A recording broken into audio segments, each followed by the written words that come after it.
Good morning students, welcome back to the online class.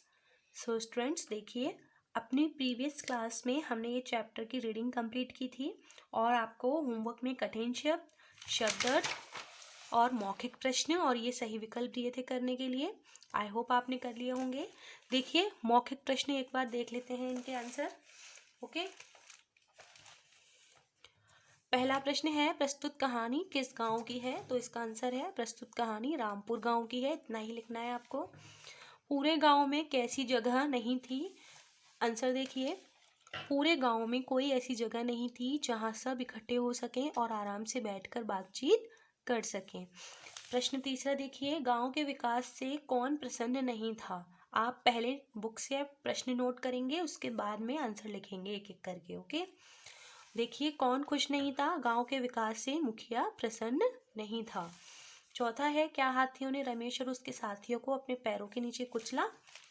Answer नहीं, हाथियों ने रमेश और उसके साथियों को अपने पैरों के नीचे नहीं कुचला। अब देखिए लिखित के लॉन्ग क्वेश्चन आंसर। निम्नलिखित प्रश्नों के उत्तर दीजिए। पहला प्रश्न है, रमेश ने चबूतरा क्यों बनाया? आंसर देखिए इसका, सभी गांव वालों को बैठकर बातचीत तथा सलाह करने में सुविधा हो जाए इसलिए रमेश ने चबूतरा बनवाया। ठीक है, या बनाया। हाथियों ने रमेश और उसके साथियों को क्यों नहीं कुचला? आंसर देखिए, सभी गांव वाले परिश्रम करके अपना जीवन व्यतीत करते थे। वे सभी जीवों से प्यार करते थे, हिंसा नहीं करते थे, इसलिए हाथियों ने रमेश और उसके साथियों को नहीं कुचला। तीसरा देखिए, राजा ने रमेश और उसके साथियों से क्षमा क्यों मांगी? देखिए, राजा ने मुखिया की बातों में आकर रमेश और उसके साथियों के साथ अनुचित व्यवहार के लिए राजा ने रमेश और उसके साथियों से क्षमा मांगी। ठीक है, इसमें भी आप पहले क्वेश्चंस नोट करेंगे फिर आंसर लिखेंगे। चौथा प्रश्न है, मुखिया गांव वालों के काम में बाधा क्यों डालता था? आंसर देखिए, मुखिया को बुरे कामों से जुर्माने के रूप में आमदनी होती थी और वह काम बंद हो गया था, इसलिए मुखिया गांव वालों के काम में बाधा डालता था। पांचवा प्रश्न देखिए, रमेश ने अपने साथियों को क्या समझाया जब उन्हें हाथी के सामने बांधकर लिटाया गया? तो इसका आंसर देखिए बुक में ही है, यहाँ से पेज नंबर 96 पर देखेंगे आप ये पैराग्राफ।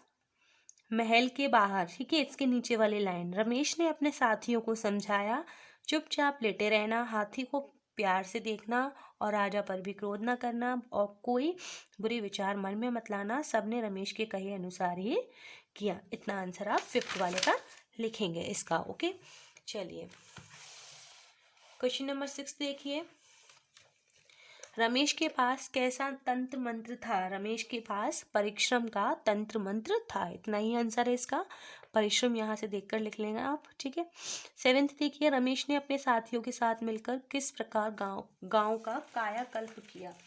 तो इसका आंसर देखिए 7th का,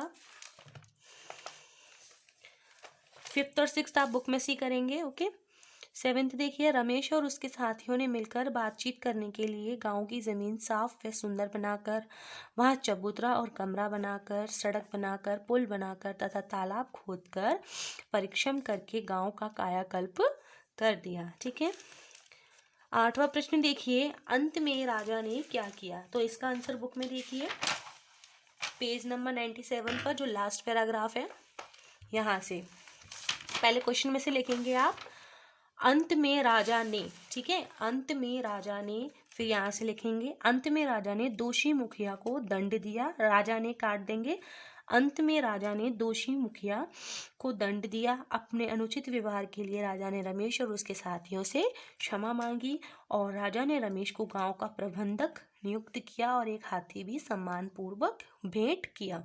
आंसर 8th है। ओके, यहाँ से लिखेंगे आप। 9th वाला देखिए, मुखिया क्यों दुखी व परेशान था? तो इसका आंसर भी बुक में ही है, पहले लिखेंगे आप, क्वेश्चन में से लिखेंगे मुखिया दुखी व परेशान था क्योंकि, क्वेश्चन मार्क हटा देना, क्यों हटा दोगे, मुखिया दुखी व, देखिए यहाँ से मुखिया, इसको हटा देंगे क्यों को, मुखिया दुखी व परेशान था क्योंकि के बाद लिखेंगे आप यहाँ से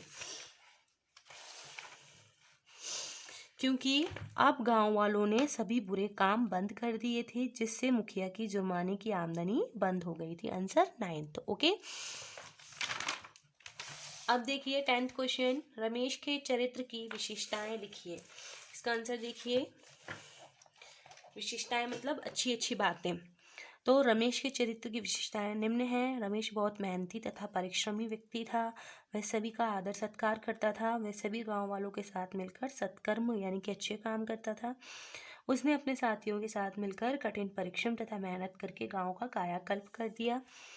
वह हिंसा नहीं करता था, सभी जीवों से प्यार करता था और तथा कभी झूठ नहीं बोलता था। ठीक है, तो ये क्वेश्चन आंसर आपके यहाँ पर कंप्लीट हो गए हैं।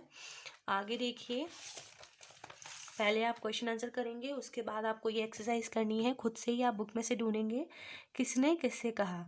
यहाँ पर कुछ वाक्य दिए गए हैं जो बुक के इस पार्ट के ही हैं। वो वाक्य इस कहानी में किसने किससे कहे हैं। क्यों ना हम यहाँ एक चबूतरा बना दें, बैठकर बातचीत करने में सुविधा हो जाएगी। रमेश ने अपने साथियों से, ऐसे लिखेंगे आप, बुक में ही फिल करेंगे, फिर नोटबुक में करेंगे ये एक्सरसाइज। ओके, अगर जल्दी ही इनका कुछ इंतजाम ना किया गया तो भले आदमी और बच्चों का रहना मुश्किल हो जाएगा। ये किसने कहा था? मुखिया ने राजा से। तो ऐसे ही एक्सरसाइज आपको खुद से कंप्लीट करनी है। आज के लिए इतना ही, हम नेक्स्ट टाइम मिलते हैं आगे की एक्सरसाइज के साथ। Till then bye bye.